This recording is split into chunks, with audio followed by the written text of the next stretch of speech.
জুলাই গণঅভ্যুত্থানের সময় সংগঠিত গণহত্যার দায়ে মানবতা বিরোধী অপরাধের মামলায় ক্ষমতাচ্যুত প্রধানমন্ত্রী শেখ হাসিনাকে মৃত্যুদণ্ড দিয়েছেন আদালত। দুটি অপরাধে তাকে মৃত্যুদণ্ড ও একটিতে আমৃত্যুর কারাদণ্ড দেয়া হয়েছে। একই মামলায় সাবেক স্বরাষ্ট্রমন্ত্রী আসাদুজ্জামান খান কামালকেও মৃত্যুদণ্ড দেয়া হয়েছে। সোমবার বেলা 2:50 আন্তর্জাতিক অপরাধ ট্রাইব্যুনাল 1-এর চেয়ারম্যান বিচারপতি মোহাম্মদ গোলাম মর্তুজা মজুমদারের নেতৃত্বাধীন 3 সদস্যের বিচারিক প্যানেল এ রায় ঘোষণা করেন। ট্রাইব্যুনালের বাকি সদস্যরা হলেন বিচারপতি মোহাম্মদ শফিউল আলম মাহমুদ ও বিচারপতি মোহাম্মদ মহিতুল হক এনাম চৌধুরী। ট্রাইব্যুনাল বলছে, শেখ হাসিনা সহ 3 আসামির অপরাধ প্রমাণিত হয়েছে। পলাতক হাসিনা ও কামালের সাজা কখন থেকে কার্যকর হবে সে বিষয়ে অ্যাটর্নি জেনারেল মোহাম্মদ আসাদুজ্জামান বলেছেন, যে সাজা দিয়েছে সেটি আসামিরা যেদিন গ্রেপ্তার হবে সেদিন থেকেই কার্যকর হবে।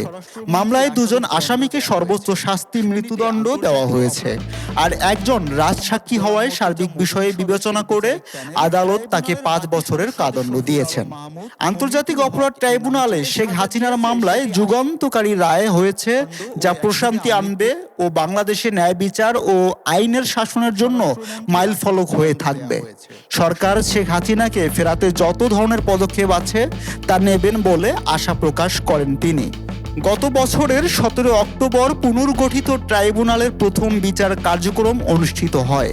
ওই দিনই শেখ হাসিনার বিরুদ্ধে এ মামলার গ্রেপ্তারি পরোয়ানা জারি করে ট্রাইব্যুনাল।